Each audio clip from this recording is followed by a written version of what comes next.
I started the Carson podcast recording in 2013. And this is back when I would talk to well-known people and I'd have to explain what a podcast is. Now it's kind of like jury duty for famous people going on podcasts. They go on their own podcast, their friends.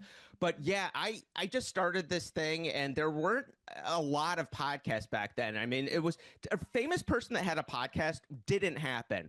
It was like YouTube early on where a celebrity would not be caught dead on YouTube. So I got in at a very good time when I could get really big guests, and I had no idea they all wanted to talk about Carson. In 2012, there was a PBS American Masters Johnny Carson special that was phenomenal. I sat down with the director, Peter Jones, in Beverly Hills, told him the idea that I was going to do a Johnny Carson podcast. He said, Mark, tell everyone I endorse you, do it. I called him the next day. I said, Peter, who should I have on? He said, do you want Carl Reiner's home phone number? I said, yes. Do you want Doc Severance's cell phone number, Johnny's band leader for 30 years? Uh-huh. Do you want Angie Dickinson's email address? The seas parted right away. Before I knew it, I'm in Beverly Hills at Carl Reiner's home. He tells his best friend, Melvin Kaminsky, a.k.a. Mel Brooks, you got to talk to this kid. The next day, I'm in Culver City at Mel Brooks at his office, sitting across from the guy who was on Johnny's first show on October 1st, 1962.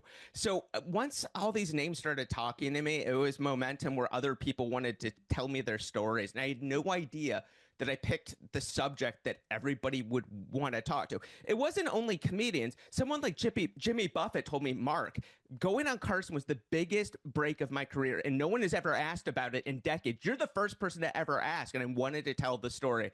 So it was amazing to hear all these icons just talk about how Carson affected them, both professionally and personally. It was definitely those 8 years. It was a whirlwind of just getting those stories and capturing them and putting them in a book. Chevy Chase, I interviewed. I went to his home, and he was very, very nice. He had a complicated relationship with Johnny Carson in the beginning because after 8 episodes of Saturday Night Live, he was suddenly famous on the cover of New York Magazine, and they touted him Johnny Carson's successor, likely successor. Chevy said something in the press, I would never want Johnny's job. Johnny got offended. War of words back and forth. 2 years later, Chevy Chase writes an apology letter, and Johnny says, all good, come on the show. They become friends, and then they're in a poker game for decades, and it's Chevy Chase, Johnny Carson, Steve Martin, Carl Reiner, Neil Simon, Barry Diller, film producer Dan Melnick, and I cannot imagine a better, a more fun poker game. They would call themselves it was the gourmet poker game, and it was low stakes, but they would just laugh and laugh. And Chevy and Johnny were friends up until Johnny passed away. Stephen Wright was a very unique comedian. I reached out to him, and within 3 hours, he called me on the phone. I said, okay, great. I'll go to Massachusetts to interview you. He said, Mark, you don't understand. I'm in New York City. I just happened to be here and got your message. I want to do this right now. So I had 2 or 3 hours to scramble. And I'm talking to Stephen Wright, whose life changed when he went on Johnny's show in the early 80s. He got called over to the couch, which only happened 15 times. And they had him back within 10 days, which just, that stuff did not happen. So Stephen Wright, like so many comedians, he had tears in his eyes telling me about this story and how much it meant to him. And when Stephen Wright won an Oscar for short film, for an HBO short that he did, he thanked Johnny Carson. He thanked the producer, Peter LaSalle, who discovered him in Massachusetts and put him on The Tonight Show. And just to this day, he tells me, we still stay in touch. He said, Johnny Carson changed my life twice. Once as a kid to get me into comedy, and 2, putting me on his show. So yeah, Johnny just wanted originality. He loved all different types of comedians. Robin Williams and Don Rickles were like a day off for Johnny. He just could sit back and let them go. But he loved showcasing original talent like Stephen Wright. Ellen DeGeneres in 1986 was the first woman in Burbank ever called over to the couch, to Johnny's couch. And it was a really big deal. I mean, her life changed. Unfortunately, on her 3rd appearance with Johnny, they told her not to do a religious joke. Johnny wasn't particularly religious. He wasn't. But he definitely was protective of his audience, who were in the Bible Belt Midwest. So she did the joke. Unfortunately, she was banned. If anybody did a joke that they said, don't do this, or they were rude to his staff, like Jerry Lewis was banned for being rude to Carson's staff. Johnny said never. He's never coming on again. So someone like David Letterman, who went on the show in 1978, and within just a few months is guest hosting the show as an unknown.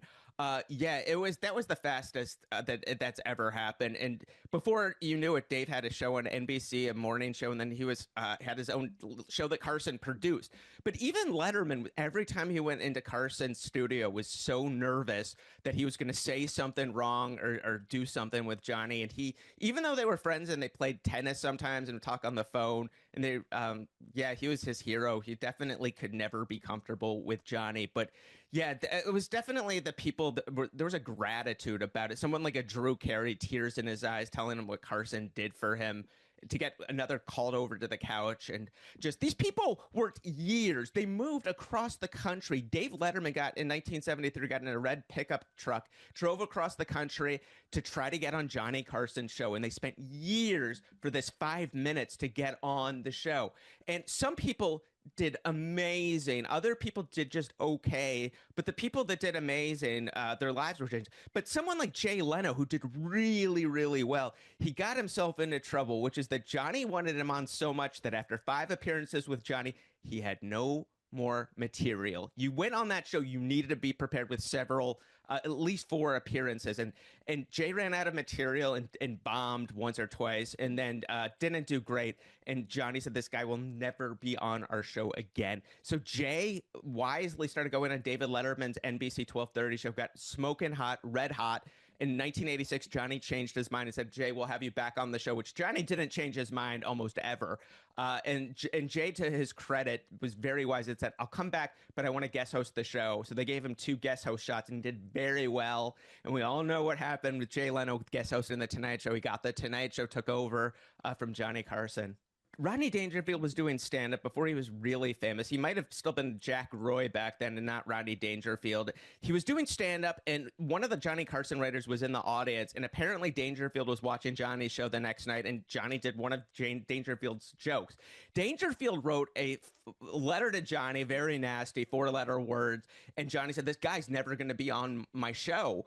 And it took Dangerfield years to get booked, something like maybe 6-7 years. And he finally saw Johnny outside the Copacabana going to see Tony Bennett. And he said, "Johnny, I'm so sorry. I was wrong."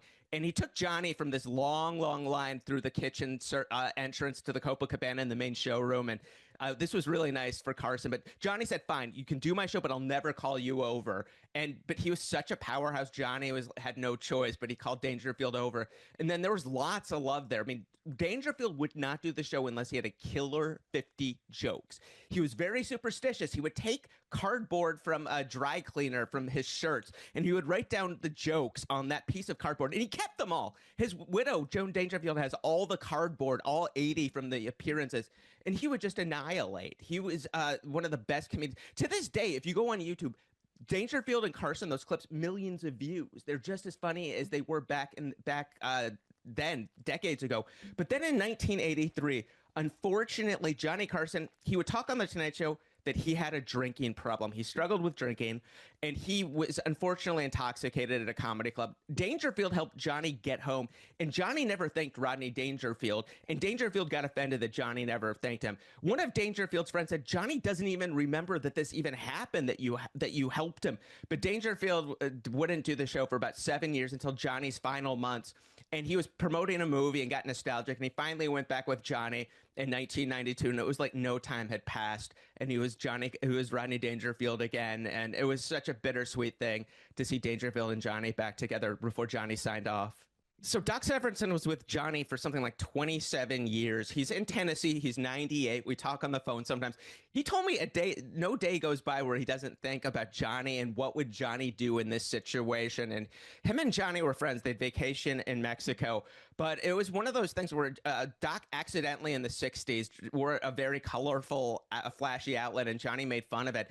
The audience loved it. And Johnny, a light bulb went off and said, "Doc, every episode you're going to wear an outrageous outfit that I can make fun of." So that was how that happened. And Doc became a household name, just like Johnny Carson, just like Ed McMahon. And Doc and Johnny, yeah, for 30 years, Doc would fill in for Ed McMahon sometimes. It was just as funny. And there was definitely a lot of love there. I mean, there were so many people that went through Johnny's show. The first billionaire ever, Ross Perot, in the late 60s, I think the New York Times wrote a piece, the first billionaire, Johnny Carson's office called Perot, and within like 5 minutes or like 5 seconds rather, he was on the phone. Flew himself to New York, no security, no bodyguards to show up to Johnny's office in New York for the pre-interview. Back then, all the big stars, unless you were like Frank Sinatra, would have to go in a day or two before for a pre-interview. And yeah, that Ross Perot is an unknown. But even he didn't do politicians much in New York, but someone like Nixon before he got elected, Robert Kennedy. Yeah, there were a lot of people like that that went on the show. Yeah, most of the comedians that are famous now went on the show, but I'm trying to think of people that maybe people wouldn't know. Well, Catch Me If You Can, Spielberg's hit movie, which made hundreds of millions of dollars, that all emulated from Johnny Carson. He was the first person to really give Frank Abagnale, who was this con man, ex-con man, for him to really tell his story in depth. He went on Johnny's show 4 times to talk about how he was forging checks and doing all these things. Johnny called him the next day and said, "You need to write a book." And Frank Abagnale said, "I'm 29. I'm in my late 20s. I can't write a book now?" And he's like, "You're going to write it now. I'm going to get you the best literary agent in town."